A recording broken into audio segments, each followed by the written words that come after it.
Maramdi ꯑꯩꯈꯣꯏꯅ ꯍꯧꯖꯤꯛ ꯑꯋꯥ ꯈꯥꯡꯂꯤꯕ ꯑꯁꯤꯒ ꯑꯩꯈꯣꯏꯗ ꯐꯣꯡꯗꯣꯛꯄꯤꯒꯗꯕ ꯃꯇꯤꯛ ꯃꯉꯥꯜ ꯑꯗꯨꯒ ꯆꯥꯡꯗꯝꯅꯕꯗ ꯃꯇꯤꯛ ꯆꯥꯗꯦ ꯍꯥꯏꯅ ꯑꯩꯅ ꯈꯜꯂꯤ꯫ ꯃꯔꯝꯗꯤ ꯉꯥꯏꯍꯥꯛꯀꯤ ꯑꯣꯏꯕ ꯀꯔꯤꯁꯨ ꯅꯠꯇꯕ ꯑꯩꯈꯣꯏꯒꯤ ꯑꯋꯥ ꯑꯅꯪ ꯑꯗꯨꯅ ꯄꯨꯝꯅꯃꯛꯇꯒꯤ ꯆꯥꯡ ꯍꯦꯟꯕ ꯂꯣꯝꯕ ꯅꯥꯏꯗꯕ ꯃꯇꯤꯛ ꯃꯉꯥꯜ ꯑꯩꯈꯣꯏꯒꯤꯗꯃꯛ ꯊꯧꯔꯥꯡ ꯇꯧꯔꯤ꯫ ꯄꯥꯊꯣꯛꯆꯈ꯭ꯔꯕ ꯁꯥꯁꯇ꯭ꯔꯒꯤ ꯋꯥꯍꯩꯁꯤꯡ ꯑꯁꯤ Romans chapter 8 verse 18, 2 Corinthians chapter 4 verse 17 asidagini. Taminakraba ichilinaw pumnamakki thakta Isorna bor pibiba oishanu. Amen. Isorda prarthana taujage. Sargada leiba ipa ibungo nahakki thaujalna nachana ibungogi numitse uba phangjaribani Prabhu. Ngasise nachana ibungogi kunmapan suba sermon hingbagi wa pau sandokjagadaba numitni. Nachagi thamoinungda hingbagi wa marang kaina pinabiyu adu oirabadi khawrangliba thawai singda anouba thajaba singdasu marang kaina thawai asengbagi wahai se yenthokjaba ngamjagani Prabhu. Aigi wahai aigi khonjel aigi ipangal aigi irau sing pumnamak nahakki thawai asengmana sijinnabiyu haina ai samak leijaba pumba Prabhu da kathokjari. Ahingba thawai gi sermon pinabiyu. Ibungona aningba matung ina nachabu haubadagi loiba phauba sijinnabiyu. Pumnamak Prabhu Jisu Christagi minglen sonduna nijari. Amen. Nungsijarba aigi ichilinaw sing ibungogi thaujalna ngasi Prabhu gi numitse aigi kunmapan suba sermon pijagadaba numitni. Ngasi aina miyam mamangda thamjaningiba hiram adudi theme adudi problems versus purpose. Punsigi problem sing asiga Isorna aigidamak thambikhraba pandam aduga ani sigi marakta soknariba lan haibasini. Aikhoigi punsida problem yamna thengnai. Problem gi atopa maming amadi pain China khol haibasini. Problem oibe yai, pain oibe yai, tattana China amadi samasya kya mayoknai. Adubu hairiba pumnamaksi oidunasu ibungonasu pandam amagidamak aikhoibu kokthokpibani. Purpose haibasidi maram Isorna thambiriba aigi tawbigena thamkhraba maram aduni. Punsida nang aise nungaiba phangjadri haibase Isorna khangi. Migi machadi IS oire, migi machadi Prime Minister oire, madi sumaina oigrene haidana tabada yamna kalakchaba. Afaba numit amamam punsida khanghaudana afaba job service phangdana mi singse achauba promotion kadana thajadaba mi kaya achauba oina khrabani taibang-sida. Adugumna Isorna su Christian oijariba nang aisidi nungaiba masak khangdri punsisida magisu aisi oirene haibagi nungaiba pau tajadri haidana lonna Isorna khwaidagi phaba ama nahakkidamak aigidamak thambiriba hiram adubuni aronba khangba ngamdaba maduni purpose pandam hairisi hojik phongdoktri. Madu phangkhidore haidana problem haibasina tattana kaihaudana chum aikhoibu China pidana samasya mayam ama Isorna thambiriba pandamdo yauba ngamdana mangkhinaba hotnai. Ani sigi landa nangna karam haina pandam Isorna nangi damak thambiriba khwaidagi phaba job oiramba yai, khwaidagi phaba service oiramba yai, angakpa mina phangba ngamdaba pot amadi nangi damak leire haibasini. Taibang pangi kanaba oigera, thawaigi oigera, purpose maram amadi Isorna the best taibang mina lanthumna leiba phangdaba afaba posak amadi nangi damak aigi damak thambire. Ani ase problem amasung purpose anigi marakta football team anina lan soknabagum kaungnabagum goal chananaba honabagum Isorna su aikhoida pandam mado phangnaba problem mayam se mayoknanaba takpi. Problem adunasu Isorna aigi damak thammiba pandam do phangba ngamdana mangaga loikhinaba masu ngambiba makai yetlibani. Asigi matangda ai hiram ahumda ngangjage ahanbada ai karina introduction wahaudok oigadage hairadi punsigi problem mayam asiga ईश्वर की पांडम अमना चिंगदुना कौथोक्तुना पुबीरीबा नंग अमसुंग आईगी दमक ईश्वर की पांडम असिगा अनीसिगी मरक्ता सिंगनबा यानदबा अमन अमबु थुगाइनबा होनबीबसे problem कयाना आईगी purpose फंगदनबा होनबा purpose अदुना सो अमुक problem दो fight तौनबा होनबा अनीगी लालोंगसिदा सोइदना problem बु माइथीबा पीरगा pen China खोनबु माइथीबा पीरगा पांडम मदो आइना फंगननबगी point गांगजगे problem का पर्पस का अनी की फाइट तो गांगजगे अनी सुबददी प्रॉब्लम ना आइबु चाइना अममम पेन चाइना अममम प्रॉब्लम अममम कप्पा अममम थमोय कायबा अममम अवाबा अममम थेंगनबा खुदिंगी मदु मायोक नदुना आइने हेक ngamba ngamba खुदिंगी ईश्वर ना आइगी दमक से नंगी निको सी फंगनबा लाउ हाइदना थंबीरीबा हिरम लोना थंबीरीबा बोर ब्लेसिंग पांडम पर्पस अदो स्टेप अममम माई पाकपा हौरबनी प्रॉब्लम अमे हेक ngambada ईश्वर की आइगी बोर आइगी पर्पस तो स्टेप अमा फंगबा हौरबनी हाइबसिगी मतंगदा ngangjage ani subada ahum suba aroiba adudadi kananasu calculation yaudaba khanghaudana problem ama thokpa yai khanghaudana pen chaina kholama wakhal khanba nanghaudana thengnaba matam soidana lakani adugumba matamda ai loire khanganu nangbu kanbinabani aibu kanbinabani ai hingnabani fattabadagi kanbinabagi damak adugumba problem नत्रगा pain हैबसे खंगौदना थोकलबसु ईश्वरना अखोबु हिंगनबगिदमक थौरांग तौबिबनी हैबसिदा ट्रू स्टोरी थौगल तौमिनरिबा इयाम्बा अमगी पुंसी वारी मतेक अमा मिनिट अनि अहुम लीरगा आइगी ngasiगी सरमन से लोशन जगदौरिबनी चिलिनाउसि ईश्वरना अखोबु कौबिबसे माना अखोबु करी मरम की दमक कौबिरिबनो अखोय कनानासु खंगदे अदुबो इबुंगोनदी नंगी दमक आइगी दमक द बेस्ट ख्वाइदगी फबादो लेरे लाओ हाइदना कौथोकपिरबनी अदुबो सैतानदी मदु सुफंग फंगहन्निंगदे खोइदा अदुना माना डिस्टर्बेंस शांति थुगाइबा प्रॉब्लम्स अदुम लंगसिल्लकनी चाइना अदुम पीनबो होनगनी अदुगुम्बा मतम अदुदा अखोइना तौगदबा अदुदी प्रॉब्लम लाक्सनो पेन लाक्सनो करिगुम्बा लाकनिंग मौंग डिस्टर्बेंस ईश्वर की पांडम मदो यौबंगमदना नंग आइबु तुनबा लाकनिंग प्रॉब्लम लाक्सनो फेस तौरे हरगा तमिन्न खांगजबा मायोकनबा याबा मतमदा मायोकनरे हरगा अखोई की पांडम अदो फंगनबा असुम असुम चंगसलगा प्रॉब्लम अमसुम पेन मयाम अदुगी मरक्ता अखोइना ईश्वर की माई पाकपगी victory stand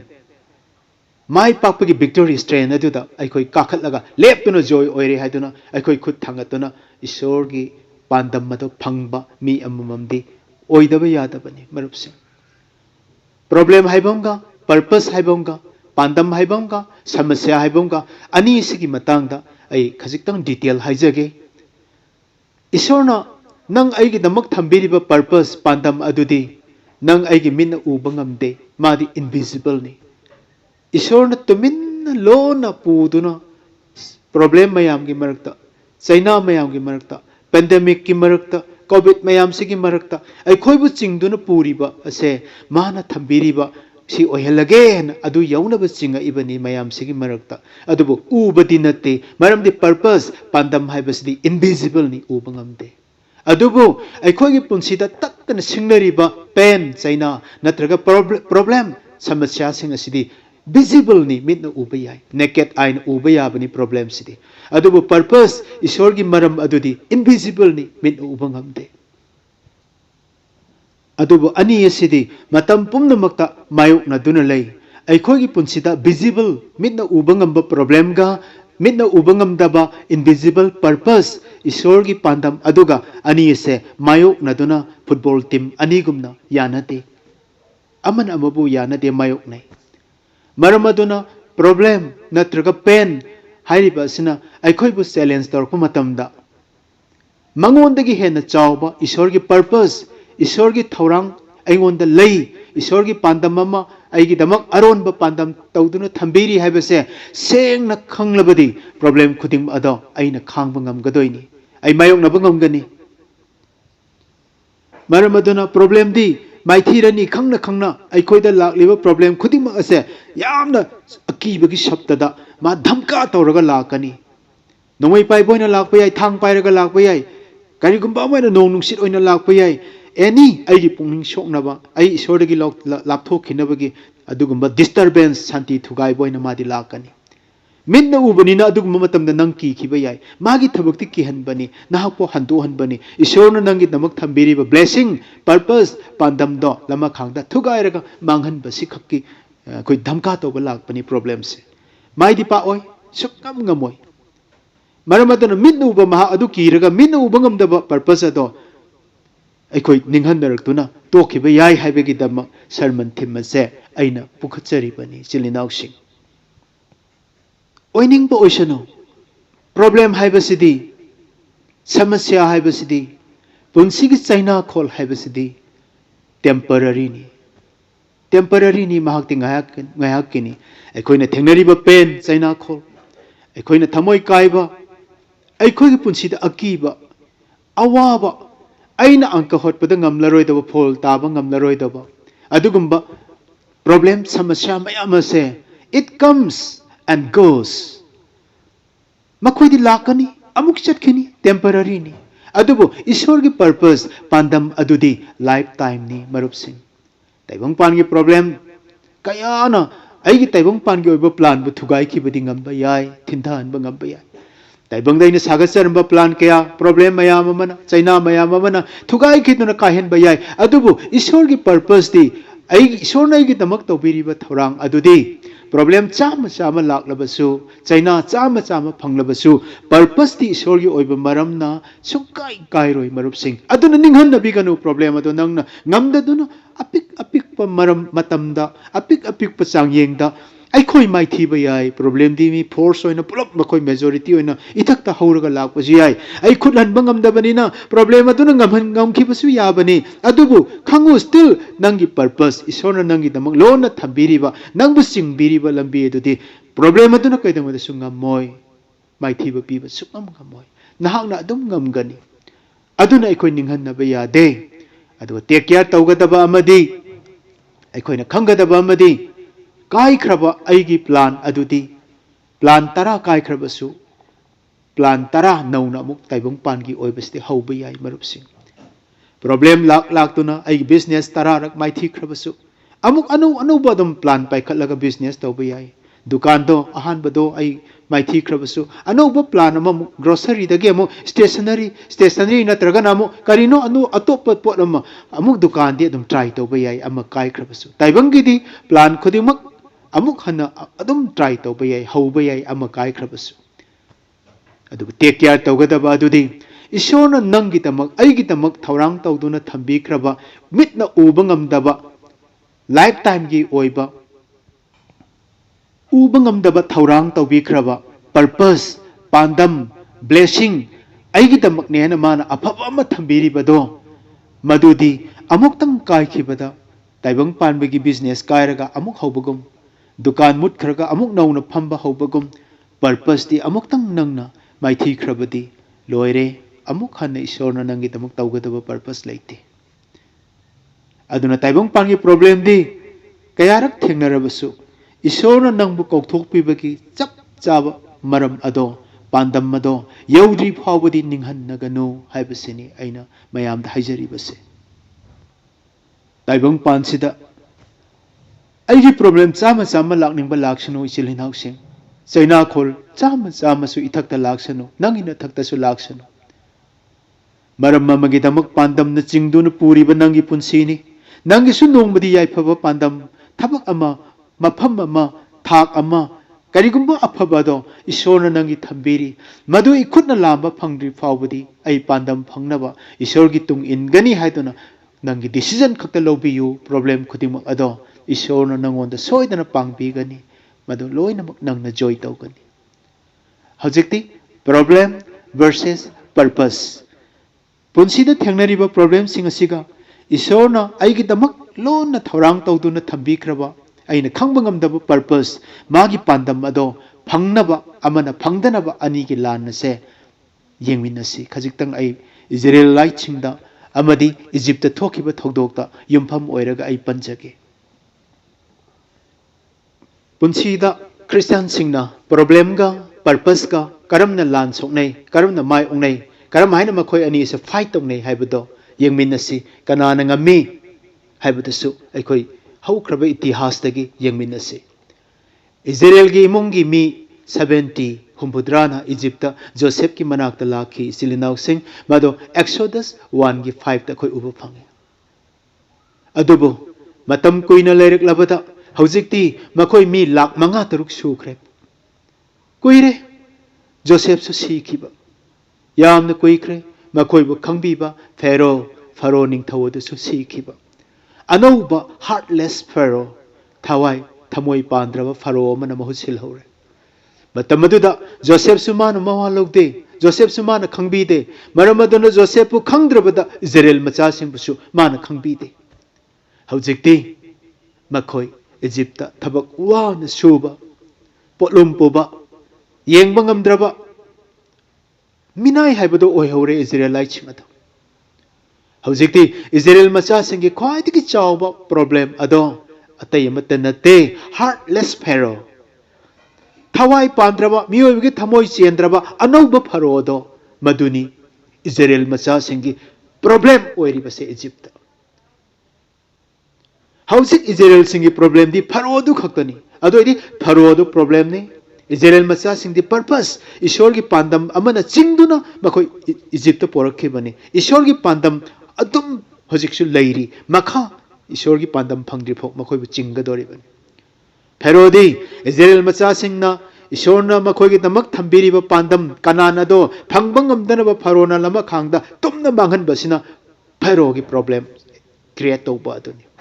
Pharaoh na problem ni khallo Israel macha sing asne ishor gi purpose aduni khallo ani sigi lana se detail masida ekoni apply toroga aini wari ase lirabadi punsida nangna thengna doriba problem mayam ado Pharaoh na mai thibagum mai thigani purpose amana chingliba Israel macha sing do minai oirabasu makoina lan ngomkhiba dugum aisu ngamgani haibase khangna naba aina Israel macha amdi Pharaoh na problem ohele Israel sing asne ishor gi purpose oire aduga aina pandam piraga wari ase paikhatjabani Israel singi punsida Egypt khwaidagi chawba problem puba thangba ngamdraba adudi ningthau Pharaoh si oire khwaidagi problem aduga Pharaoh na hai nakoi di minai oina adum leigadabani nakoi ase akoina laknagadabani nakoi amuk hanu mishing hengatana nabagi damakta aina thorang tawgani haiduna nupa pokpo makhaisu hatna nabagi damakta midwives angang unabi nupi ani sifra amasung puwa haiba nupi ani do nipa pokpo makhai hatna naba yathang piramme Exodus 1 gi 15 da ikoina uba phange Pharaoh gi miyengda Israel macha singse khwaidagi tolaba amuk hogatpa ngamlaroidaba aduga magi khwaidagi yeknaba minai haibado Pharaoh gi mafamda Israel macha sing asi oi adubu marup sing ninghan ningai leite Pharaoh na minai niena saifam naina phuduna khwaidagi makhoibu piklaba tin kangkomna ubiba oirabasu Pharaoh gi minai oiriba Israel macha sing ado Israel gi mapu ibungo Jehovah gi di ahanba pokpu macha sing ni marup sing Pharaoh nadi Israel macha sing adu Egypt tumna masing hanthanduna nupa pokpu makai halaga pukput buthatke haibase Pharaoh gi achauba problem amoina mane create tawduna sagat libani adubu ishor nadi aigi ahanbu pokpa isa sing ase nangna thadokadabani haibasini purpose nadi Israel macha singbu Egypt gi thado problem nadi aina amu khana nangi pandam purpose adu phanghaloi haibase Pharaoh ni ani sigi lana se haure hujikti minai oina hingliba tolabe Israel macha sing adugi makhoi gi punsina hingliba minai oiriba dasu makoine Egypt lakhibadasu makoine Egypt gi hankhigadabasu ishor gi khut amana chaudaba khut amana purpose amagi tamak pandam amagi tamak makoi budi chinglibani ishor gi mini makoi di minai oirabasu chauraba Pharaoh dudi shaitan gi mini maramaduna problem haibasi ishor digi nattaba Pharaoh di compulsory matu bataba minai oiriba tolbu paile jidraba Israel singaduna mabu joy tawba taba nang aigi punsi da su apply tau se oining bu oisano nangi karim ta leitra ka su even na ba hakjang mang ba yana lak po irasu soidana joy tau gani nang na maramdi purpose ama sa u da ba isorna aibu chingli bani aibu puri bani thengnari ba khuding makshe mase Israel singdigi koine Egypt ta oikhiba stegi sengna khangho pa yare silinau sing karigi damakta isor ningba isorgi macha sing adubu phero adu tamthiraba phero gi makhutta minai oina thamli bano pitho ibano mado wahang hangningam ba yai anoba Christian singna isorna ekhoibo awa ana problem kaya gi marakta ekhoibo phawdana makhutna chingbiri bani sanabu maida sengdok pagum awa anang sing asigi marakta tamthiba problem kaya gi marakta isorna so ekhoibo maida sana sengdok pagum chang tawduna nang aigi punsi asisu ma khaktagi khut ado pangal ado glory ado uba phangnanaba awa anang marakta phawduna Egypt phawduna singlakli bani marab sing hojing nang sipai khalle pass tawre haiduna nang harau ba yai mai pai haiduna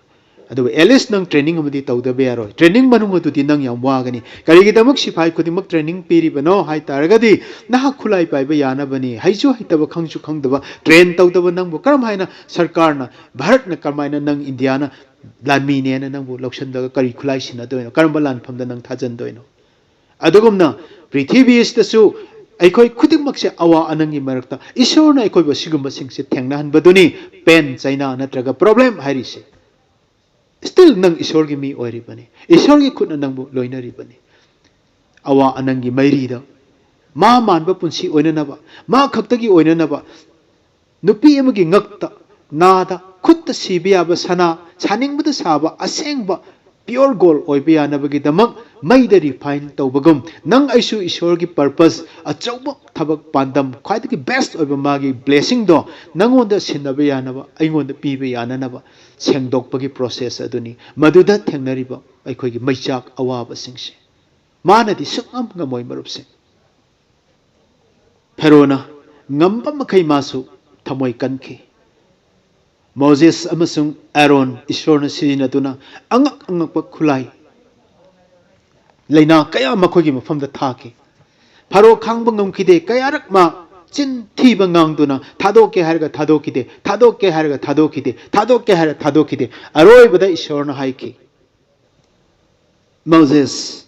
Aaron chalu Egypt ki Pharaoh hayo Israel di aigi ahan ba pokpa isani maram maduna ahan ba pokpa aigi isabo nang na thadok trabadi Egypt ta leiriba nangi na sadagi hauraga ahan ba pokpa khudumak aigi ahan ba pokpa isabo thadok tabagi nakhoi ahan ba pokpa na sado hatkani Exodus 4:22-23 Silinaw sing karigi damakta ani suba ahum suba nupa sing hataduna ahan ba pokpa hatlino hairadi Egypt ta leiriba minai oiriba Israel macha sing do Isorgi ahan ba pokpa macha ni pani makhoibo awa anang pibagi damaktani Egypt ki ahan ba pokpa macha bu hatliba do Exodus 4:22-23 da soidin ugani matamadu da khangba ngamdraba Pharaoh makhoibo thadorakhi problem na kayam kuina phaba ngamgani ngamiba makai Pharaoh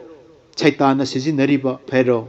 mahakna Israel macha singba thina otpa oirabasu purpose Ishor gi purpose amana chingliba macha sing adugi damak Ishorna angak pa thabak tawduna problem bu maithiba piraga Pharaoh na hojikti upai leitaduna thadoraki Ishorna makhoibu chingaga lakhi marup sing Ishorna makhoibu pubiduna khudang pifong kangdraba Israel macha sing ado ning tambagi damak mana thorang tobikraba kanan leibakta mareibakta hannanaba chahi kuina chahi samri gi mathakta minai oiduna leluraba matungta makhoi maramdamda lae maduni purpose na problem bu maithi bu piraga lakhibado loidri makhoi satkhre haiba khangboda Pharaoh na tanarakhini maduda ishorna karamna aroiba lan songna ki haibagi matangda muk laklasi hojikti ibungogi thawaina makhoi bu singbirakna asum laaga direct chatkharaga ilotagi itham adum red si landra su yarabado straight chaladi red si leiteba moina tholaibado kanan gi lambi da map te yengbiyo adubu makoina nongsup lomda khanghai hajalaga red si du da kilometer sama muk hajalaga torban dagi red si mayai da isorna puraga lakhi khanghaudana akutpa amado hekka khalaga yengu kandadi red si ipak aduna thatlaga ꯍꯧꯖꯤꯛꯇꯤ Israel ꯃꯆꯥꯁꯤꯡꯒꯤ ꯆꯠꯐꯝ ꯂꯩꯇ꯭ꯔꯦ ꯃꯈꯣꯏꯅ ꯈꯜꯂꯤ ꯑꯩꯈꯣꯏ ꯂꯣꯏꯔꯦ ꯃꯥꯡꯂꯣꯝꯗ ꯔꯦꯠꯁꯤꯅ ꯊꯠꯈ꯭ꯔꯦ ꯇꯨꯡꯂꯣꯝꯗ ꯌꯦꯡꯂꯨꯕ ꯃꯇꯝꯗ ꯃꯁꯤꯡ ꯊꯤꯉꯝꯗ꯭ꯔꯕ ꯅꯤꯡꯊꯧ ꯐꯦꯔꯣ ꯑꯃꯗꯤ ꯃꯥꯒꯤ ꯂꯥꯟꯃꯤꯁꯤꯡꯅ ꯃꯈꯣꯏꯕꯨ ꯍꯥꯠꯅꯅꯕꯒꯤꯗꯃꯛꯇ ꯇꯥꯟꯅꯔꯛꯂꯦ ꯑꯆꯧꯕ ꯄ꯭ꯔꯣꯕ꯭ꯂꯦꯝ ꯑꯃꯅ ꯇꯨꯡꯗ ꯑꯆꯧꯕ ꯏꯁꯨ ꯆꯩꯅꯥ ꯂꯥꯟꯕ ꯉꯝꯂꯔꯣꯏꯗꯕ ꯔꯦꯠꯁꯤꯅ ꯃꯥꯡꯗ ꯊꯠꯇꯨꯅ ꯂꯩꯈ꯭ꯔꯦ ꯃꯇꯥꯡ ꯑꯁꯤꯗ ꯋꯥꯍꯪ ꯑꯃ ꯍꯪꯕ ꯌꯥꯏ ꯀꯔꯤꯒꯤꯗꯃꯛꯇ ꯏꯁꯣꯔꯅ ꯁ꯭ꯇ꯭ꯔꯦꯠꯇ ꯑꯗꯨꯝ ꯆꯨꯝꯅ ꯆꯠꯍꯜꯂꯒ ꯔꯦꯠꯁꯤ ꯂꯩꯇꯕ ꯂꯝꯕꯤꯅꯤ ꯃꯣꯏ ꯊꯣꯛꯂꯛꯏꯗꯣ ꯀꯔꯤꯒꯤꯅꯣ ꯅꯣꯡꯆꯨꯞꯂꯣꯝꯗ ꯀꯤꯂꯣꯃꯤꯇꯔ 100 ꯍꯥꯏꯖꯤꯜꯂꯛꯑꯒ ꯑꯗꯨꯒꯨꯝꯕ ꯔꯦꯠꯁꯤ ꯏꯄꯥꯛ ꯑꯗꯨꯗ ꯃꯈꯣꯏꯕꯨ ꯄꯣꯔꯛꯈꯤꯗꯨ ꯀꯔꯤ ꯃꯔꯝꯒꯤꯅꯣ ꯍꯪꯅꯤꯡꯕ ꯋꯥꯍꯪ ꯁꯣꯏꯗꯅ ꯂꯩꯔꯝꯒꯅꯤ ꯑꯗꯨꯕꯨ ꯅꯨꯡꯁꯤꯕ ꯏꯆꯤꯜ ꯏꯅꯥꯎꯁꯤꯡ ꯏꯁꯣꯔꯅ ꯃꯈꯣꯏꯕꯨ ꯔꯦꯠꯁꯤꯗ ꯄꯣꯔꯛꯈꯤꯕ ꯑꯗꯣ ꯋꯥꯔꯜड ꯍꯤꯁꯇ꯭ꯔꯤꯗ ꯖꯦꯅꯦꯁꯤꯁꯇꯒꯤ ꯔꯤꯚꯦꯂꯦꯁꯟ ꯃꯩꯍꯧꯔꯣꯟꯗꯒꯤ ꯐꯣꯡꯗꯣꯛꯄꯤꯕ ꯐꯥꯎꯕꯒꯤ ꯃꯅꯨꯡꯗ ꯑꯃꯨꯛꯇ ꯂꯩꯁꯦꯝꯕꯗꯒꯤ ꯊꯣꯛꯈꯤꯗ꯭ꯔꯤꯕ ꯖꯤꯁꯨ ꯈ꯭ꯔꯤꯁꯇꯒꯤ ꯁꯦꯀꯦꯟ ꯀꯃꯤꯡ ꯐꯥꯎꯕꯗꯁꯨ ꯊꯣꯛꯂꯔꯣꯏꯗꯧꯕ ꯋꯥꯔꯜड ꯍꯤꯁꯇ꯭ꯔꯤꯗ ꯑꯆꯧꯕ ꯔꯦꯀꯣꯔꯗ ꯑꯣꯏꯗꯨꯅ ꯂꯩꯍꯧꯔꯒꯗꯕ ꯑꯉꯛꯄ ꯃꯥꯒꯤ ꯃꯦꯒꯥ ꯏꯚꯦꯟ ꯑꯍꯨꯝ ꯑꯆꯧꯕ ꯊꯧꯗꯣꯛ ꯊꯕꯛ ꯑꯍꯨꯝꯈꯛ ꯄꯥꯡꯊꯣꯛꯄꯤꯒꯦ ꯃꯗꯨ ꯎꯍꯟꯕꯤꯒꯦ ꯍꯥꯏꯕꯒꯤꯗꯃꯛ ꯔꯦꯠꯁꯤꯗ ꯏꯁꯣꯔꯅ ꯄꯣꯔꯛꯈꯤꯕꯅꯤ Number 1, ꯔꯦꯠꯁꯤꯗ ꯄꯣꯔꯛꯄꯒꯤ ꯃꯔꯝꯗꯤ ꯔꯦꯠꯁꯤꯗ ꯃꯈꯣꯏꯕꯨ ꯄꯣꯔꯛꯄꯒꯤ ꯑꯍꯥꯟꯕ ꯃꯔꯝꯗꯤ ꯂꯩꯆꯤꯜꯒꯤ ꯃꯈꯥꯗ ꯔꯦꯠꯁꯤ ꯃꯌꯥꯏꯗ ꯃꯈꯣꯏ ꯃꯤ ꯂꯥꯛ 6 ꯅꯨꯄꯤ ꯑꯉꯥꯡ ꯊꯥꯗꯅ ꯑꯃꯨꯛꯇꯗ ꯄꯨꯟꯅ ꯃꯥꯁ ꯕꯦꯞꯇꯤꯖꯝ ꯄ꯭ꯔꯣꯒ꯭ꯔꯥꯝ ꯄꯥꯡꯊꯣꯛꯄꯤꯅꯅꯕꯒꯤꯗꯃꯛ ꯄꯣꯔꯛꯈꯤꯕꯅꯤ ꯃꯈꯣꯏ ꯄꯨꯝꯅꯃꯛ ꯃꯣꯖꯦꯁꯀꯤꯗ ꯂꯩꯆꯤꯟ ꯑꯃꯁꯨꯡ ꯁꯃꯨꯗ꯭ꯔꯗ ꯃꯈꯣꯏꯅ ꯕꯥꯞꯇꯥꯏꯖ ꯇꯧꯈꯤ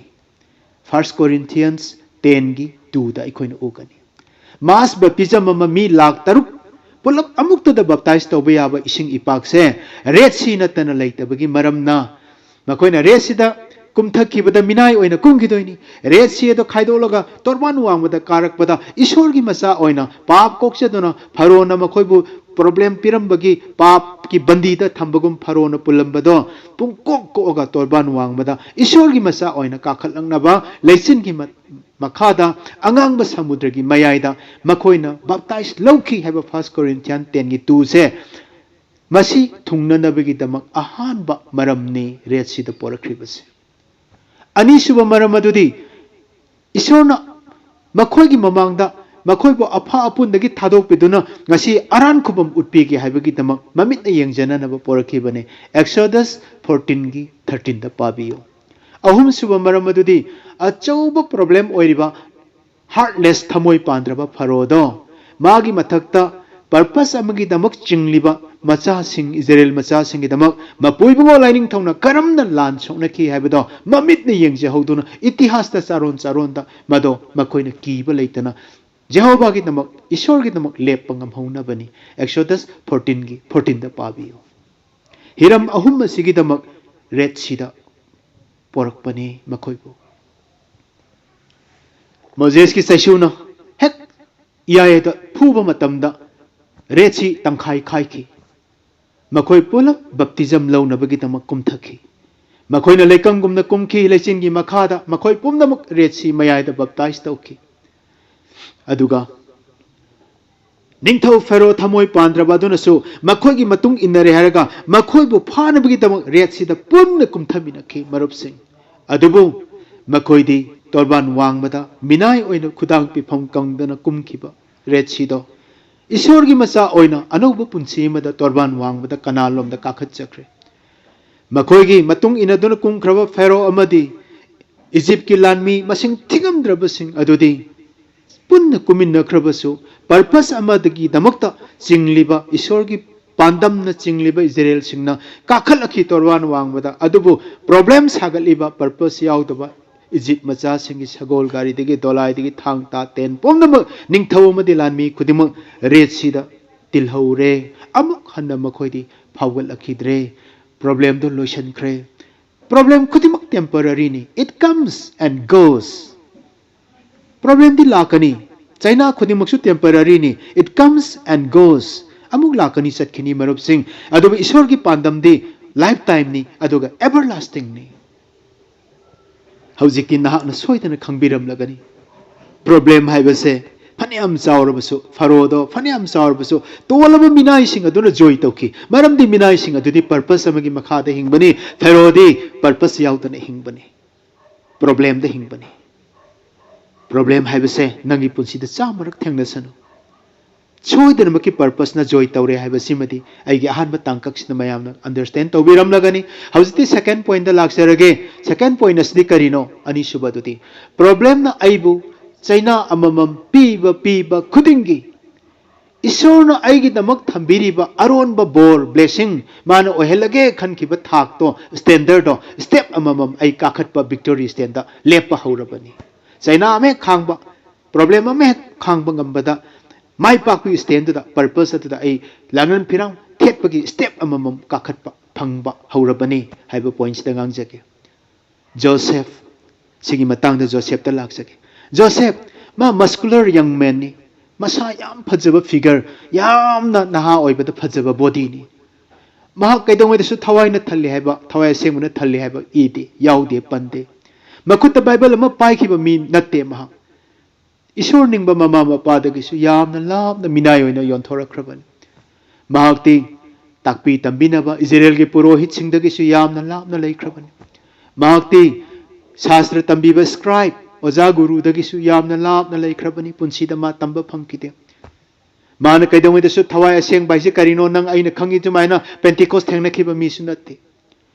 माकी पुंसीदा थवाय असेंबगी खुदोल ओइना महाकसे सुमाइना हीलिंग तौरमी हाइबा भूत तांथोमी हाइबा सु बाइबल्स द पंते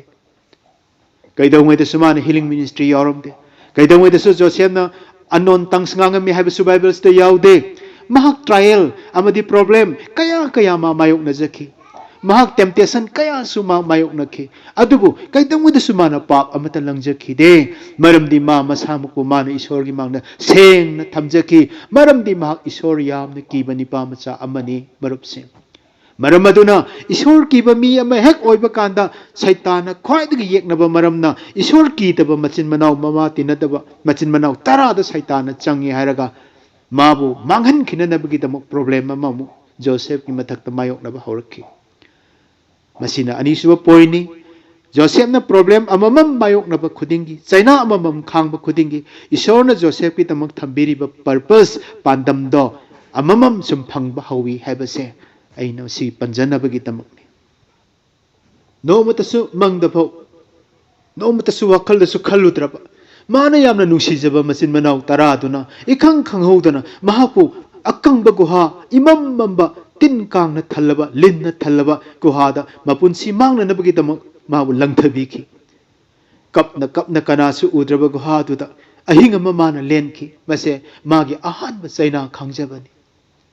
नोंगाले माबु अमुक लौखले हाटपगी महुतदी सेकेल कुल लौरे हायरगा मेडियानि ललोनबा सिंग अदुदा इजिप्त मिनाय ओइना पिथोख्रसि हायदुना सेकेल कुन लुपा कुंडल माबु योंथोखी मसे जोसेफ की अनिसुबा चाइनानी अनिसुबा प्रॉब्लम नि माना मयाम रूबेन बु कौर कौरगा माबु खितम नुंसीबिबा रूबेन बु कौर कपना कपना महाक पुल्ले हायरगा पूरगा लेकंगला फाउना इजिप्तम न चटकी हेक मियेंग ताम ख्रबा खजिक खजिक ममी सामी उब फावदा मचिन मनाव तराबु कौर कौर आइबु कनबियोइना कप्प कप्पगा जोसेफ न चटकी मरुपसिंग मदो ख्वाइदगी चाव मागी अनिसुबा गुहागी मतुंगदा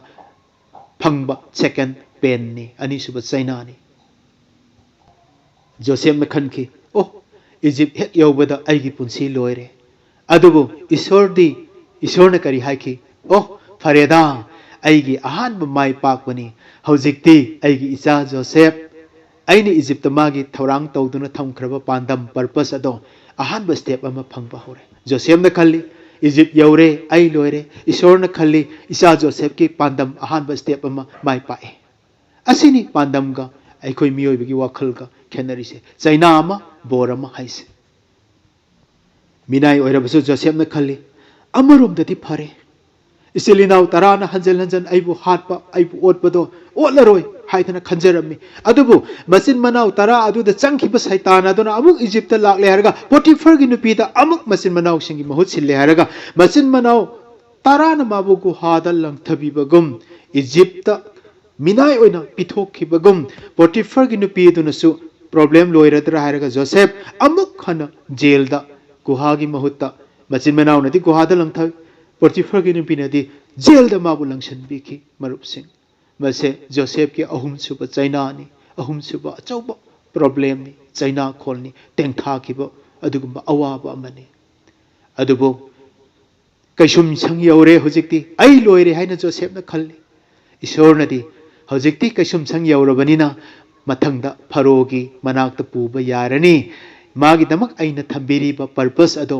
ꯊꯨꯡꯒꯗꯧꯔꯦ ꯍꯥꯏꯗꯨꯅ ꯁꯦꯀꯦꯟ ꯃꯥꯏ ꯄꯥꯛꯑꯦ ꯍꯥꯏꯅ ꯏꯁꯣꯔꯅꯗꯤ ꯍꯔꯥꯎꯖꯩ ꯖꯣꯁꯦꯐꯅꯗꯤ ꯖꯦꯜ ꯌꯧꯔꯦꯅ ꯀꯞꯄꯤ ꯖꯦꯜꯗꯨꯗꯒꯤꯗꯤ ꯊꯪꯅꯕꯗ ꯐꯔꯣꯗ ꯄꯨꯔꯒꯦ ꯍꯥꯏꯅ ꯏꯁꯣꯔꯅꯗꯤ ꯍꯔꯥꯎꯖꯩ ꯃꯁꯤꯅꯤ ꯆꯩꯅꯥꯈꯣꯜ ꯑꯃ ꯕ꯭ꯂꯦꯁꯤꯡ ꯑꯃ ꯄ꯭ꯔꯃꯣꯁꯟ ꯑꯃ ꯍꯥꯏꯔꯤꯁꯦ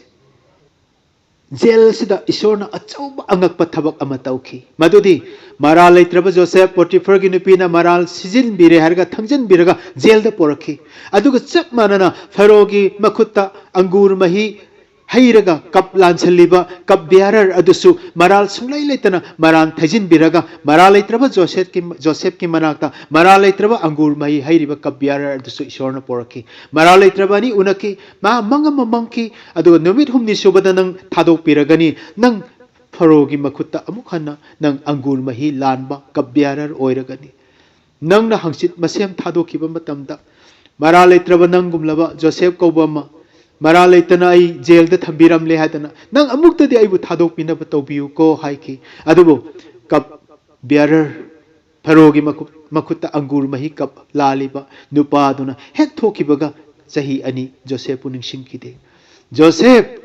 ꯃꯥꯅ ꯊꯣꯛꯈ꯭ꯔꯕ ꯃꯇꯨꯡꯗ ꯗꯪꯖꯟ ꯅꯨꯃꯤꯠ ꯃꯁꯛ ꯎꯕ ꯐꯪꯗ꯭ꯔꯕ ꯂꯩꯅꯨꯡꯒꯤ ꯖꯦꯜꯗ ꯁꯨꯞꯅꯒꯤ ꯑꯄꯥꯕ ꯐꯨꯔꯤꯠ ꯑꯃꯈꯛ ꯂꯤꯠꯂꯒ ꯆꯍꯤ ꯑꯅꯤ ꯀꯞꯅ ꯌꯥꯝꯅ ꯋꯥꯅ ꯂꯦꯟꯈꯤ ꯀꯔꯤꯒꯤꯗꯃꯛ ꯆꯍꯤ ꯑꯅꯤ ꯑꯗꯣ ꯃꯥꯅ ꯖꯣꯁꯦꯐꯄꯨ ꯀꯥꯎꯍꯜꯂꯤꯕꯅꯣ ꯃꯔꯝꯗꯤ ꯐꯦꯔꯣꯒꯤ ꯃꯪ ꯃꯪꯗ꯭ꯔꯤ ꯄꯨꯝꯅꯃꯛ ꯏꯁꯣꯔꯒꯤ ꯑꯅꯤꯡꯕꯅꯤ ꯆꯍꯤ ꯑꯅꯤꯒꯤ ꯃꯇꯨꯡꯗ ꯐꯦꯔꯣꯅ ꯃꯪ ꯑꯃ ꯃꯪꯉꯤ ꯏꯖꯤꯞꯀꯤ ꯍꯩꯔꯕ ꯍꯩꯁꯤꯡꯕ ꯄꯨꯝꯅꯃꯛ ꯃꯍꯩ ꯍꯩꯕ ꯄꯨꯝꯅꯃꯛ ꯃꯪꯒꯤ ꯑꯥꯔꯊ ꯍꯪꯕꯗ ꯀꯅꯥꯝꯇ ꯈꯪꯕ ꯉꯝꯗ꯭ꯔꯕ ꯀꯥꯟꯗ ꯑꯩꯅ ꯏꯁꯥꯒꯤ ꯏꯔꯥꯜ ꯈꯪꯖꯔꯦ ꯍꯥꯏꯗꯨꯅ ꯀꯞ ꯂꯥꯟꯁꯤꯜꯂꯤꯕ ꯑꯪꯒꯨꯔ ꯃꯍꯤ ꯁꯄ꯭ꯂꯥꯏ ꯇꯧꯖꯔꯤꯕ ꯄꯤꯊꯛꯂꯤꯕ ꯅꯨꯄꯥ ꯑꯗꯨꯅ ꯖꯣꯁꯦꯐꯄꯨ ꯅꯤꯡꯁꯤꯡꯂꯒ ꯐꯦꯔꯣꯗ ꯃꯥꯅ ꯖꯣꯁꯦꯐꯀꯤ ꯋꯥꯔꯤ ꯂꯤꯈꯤ ꯃꯇꯝ ꯑꯗꯨꯗ ꯐꯦꯔꯣꯅ ꯖꯣꯁꯦꯐꯄꯨ ꯄꯣꯔꯛꯑꯣ ꯍꯧꯖꯤꯛꯃꯛ ꯍꯥꯏꯗꯨꯅ ꯖꯦꯜꯗꯒꯤ ꯂꯧꯕ ꯆꯠꯈꯤ ꯃꯔꯨꯞꯁꯤꯡ ꯃꯇꯝ ꯑꯗꯨꯗ ꯖꯣꯁꯦꯐꯇꯤ ꯂꯩꯅꯨꯡꯒꯤ ꯖꯦꯜꯗ ꯋꯥꯅ ꯈꯥꯡꯗꯨꯅ ꯂꯩꯔꯝꯃꯤ ꯃꯗꯣ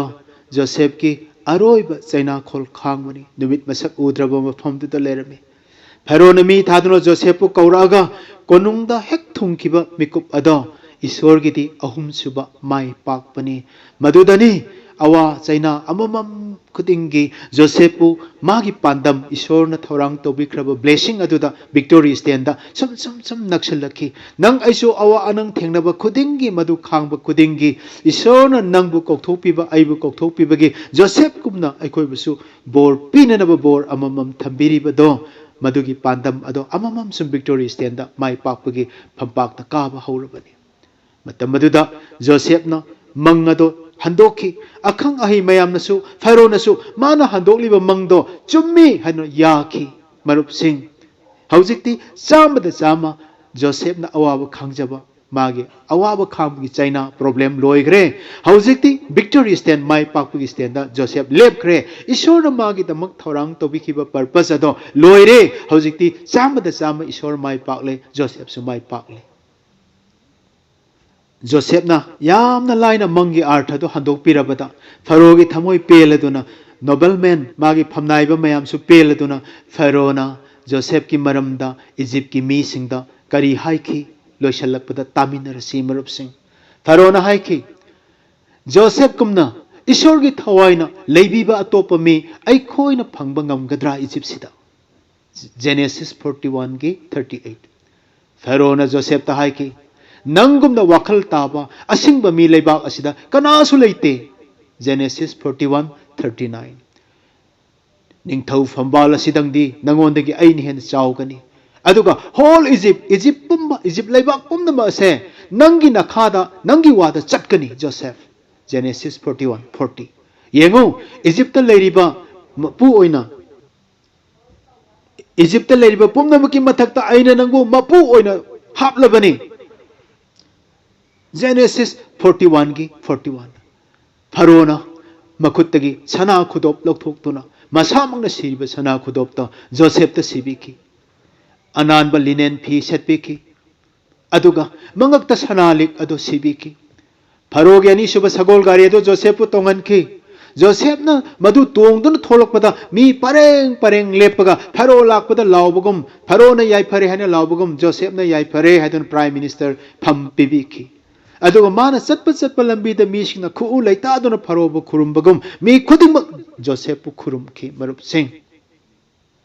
mado Genesis 41 gi 42 43 da ugani haujikti isorna Joseph pu Singbirapagi, Mama Punungdagi, Kautok Pirapagi, purpose, Pandamado, Joseph na China call Amamam Kangba Kudingi, Pandamgi, victory stenda, Joseph na Kong, Nama Kaduna, Pandamado, Panganaba, problem Hek Kangba Luibada, Mahak victory stenda, Leptuna, whole Egypt ki, Prithibi Sahitare Chak Tangbada, Mapu in a Magi Mapana Malem Hinganaba, Jafanas Panaya. The Savior can be mapu hai na mingthol piduna isor na mabu purpose ado pibiki nang aigisu maga manadrabasu mangondagi hena phaba aikhogi damuktasu amamamdi thamkhrabani madu phangnanaba honabada Joseph na thengnariba awabado nang aisu thengnaribani Joseph na isor da tamin na khangjabagum kappagum nang aisu pi tarabasu purpose ado ti manghangum se punsigi plan di mangjagisunu kaide haibase ainu puthokchabani Joseph taki aikoina tamjeri haraga punsida aikoina thengnariba problem samasya khanghaudana lakpa thamoi kaiba China khangmangam daba China asina aikoibu mangnaba nate isorgi lasting kanamatna sumanghan bangam draba purpose pandam ado sum awa anang singasna aikoibu naksil halibani haibase Joseph taki ningsingsi kaurgumsi aikoina thengnariba awa China problem khudingmak Kanana sumangan bangam naroidaba isorgi purpose amagi damak ni pandam amagi damak thengnari bani haibase thamoi num da che na thamhaurasi anoba Christian sing amadi nungsiraba hana oikraba Christian sing aikoi khudingba khangbangam draba invisible oiba pandam isorgi khutmak na singaga puriba nang aigi punsigi journey khongchat asida minna uba temporary problem amadi China sing ase karisu natte Lan sokna ribado yengo ngasi aina nakhoi git namak lan sokna gani haidana resi torbanda nakhoi tuminna leptun layu haikibado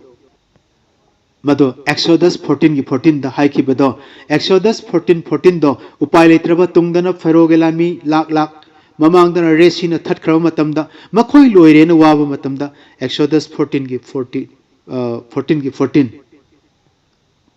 gi 41 da haikibado tuminna layu na koi leptuna lana se aigini aina soknagani haikibado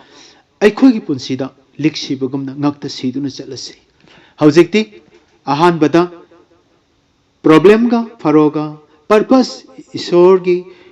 khutmakna Egypt laina kaya ga loinana Israel macha singi damak karam haina ani ese fight taunaki lan sonaki haiba takre ani subada problem China amamam khudingi mai pakpa purpose pandam lomda amamam khong kakhatuna mai pakpagi victory stand da koi lepi bani haiba kaugumsi haibani ahum subana karimata calculation yaudana nomata su khangudraba khalludraba mekup amada khanghaudana awaba China natraga karigumba akiba ma problem ma thengnaba kanda ai loire khangano madusu nangbu kanbina bani haibasida aroiba point da ai khasitang haijage aigi Thogal Tominaramba, Hujikti Atopa Missanamada Thogal Taure, Hujiksu Tawayana Thogal Tobiriba, Evangelist Agi Yambani, Agi Yamba Gitsahini. Mana Nongma, Moirangda Apawapau Sandok Nabagitama, Achoba Churchki program of the Wanganaba, Court Amadi Taiga Loinana, rainy day, rainy season, Soroksu Parap, Zienba Tidim Lambista, Ising Yam the Tumba Matamda, Ma Kashampatki. Churchanpur parking asida Churchanpur gi basti express ni nganta yauni haidana ma nangnanaba gari ngaijarami mana gari kage tobada ngai ko yamba haina hindemen duna hairami horen mi thallaga Churchanpur yogdo mi ni horen thallaga lepi hoina ho ai lepke na lepami Nambol yoba mi su kagre Bisenpur yoba mi su kagre aidi moirang yobani mi loina lepa loigre ina oibungo ai bisu kahan biro ina mana suitcase masado pairga yamna nanna Haijaba kanda Pachana man Pirondo, Motkanena like Comarta, Haijaba kanda, Yagiroena dum lepanba, Midi sum kahanba, Yamasi with the kahan bitaba. Mayam no I trev, Karino ne I pratnato, Pachana lakshabani, Mana isuka kahan rija Karino no su kipa hore en. Adu gari start to bahore ai car ge na mayam su pik than nap khraga ma su nap su nap na nang na ba ka je ge na hek ka ge na pai bahor ko de hende me no yam badi ka ba yaroi hairaga na khu na haifen nga amma da ma long na ta hawra ba le khom da mayam su khara na no om gani khara na nungai te da hairum gani nungai ta na ma se as kari no saitan na tawri si haina ma thwai chak na nungai ta na lerami oh ontok pa ai nga sigi nimita ota thok da ba thodo ma miyam ma mang da thoe da ko Hey sir, nang na ibu speaker ne na ibu ngasi khandok pire. Miya mamang na ina thengnari sibu karino. Khangam draba China kholama na mapi ira chel herga waiting set ta tumit na leplami. Mana tawriba mamangi gari eduna tawriba khuding ma ado. Tungda ngairaga leiriba mathang chatkadaba ran chenga doriba gari eduna urammi. Maram aduna amaduna hek thauba haukibaga ahangbaduna thaujar alaga khamaga yamba duba kokhatlami. Yamba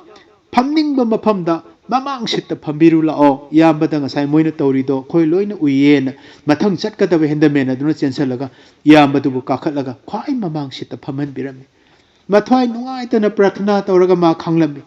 aduga gari do thawruga chatkandadi silinau sing ngasai mabu intharamba sungtong tonghan gitaba gari do bisenpur dane longaga ising da nammaga mi mayam ma ising manung da namba yawgrena laikan na tana tawdna kumhai oilerami hai maduda mabu kautha halaga lekhom da tahalam bagi man waroram bado isoda suma karigum bada aibu nang na sijinai haraga karigi sinangan beri noina khalam bayabani yambadona adu bisenpur da mana napka doribo mai kay to ne ba da longa lekhom da nammi do ising ichauda mado ma yaugani haibigi damakta isorgi thawai sengwana kautha halambane se khanga kanda thamoi kai khibado aibu kanbina bani haibigi damak man kapagi isor thagat ki oh ngasi ai loiram lagadaba numit ni ko silinau sing purpose amagi makada israel singna minai oibani still isorgi khutna pandam mamat makoi chingli bani nang aisu kaisu kanatraba mi singong khongpa na kautha biba usittaba aikoibo adumaina khanbiba yai hojiksu adubu isorgi di masani pherogi di minai ni Israel macasing to Ishor gidi ahan pok macani mi singi mieng dai khoise kanadra mi gi dharma chatpa natraga khoi bu manghan bani khanba ya bani mai tai singna su atopa phurup na su still Ishor gidi khoi ti ahan pok macha ori bani khoisu magi pandam mana khoi bu singdun pori bani ai khoi gi phak ithak ta thok le bu pandam awa ana China problem pen khuding ma ase Ithawai bu kanbinaba mana thambiriba pandamaduda nomata su nungaiba masa khangdribado Joseph na prime minister oire na pham thindokpa kanda nungaijaba dugum aikoi su victory stand da nomadi lephange haibagi damak maida chang tawbagum awa anang da aikoi bu chang tawribani silinausi Joseph na complain amata tawdana magi punsida thokliba thodok China kainaba khutingmak kapna Jehovah bu thagatchaki nangna de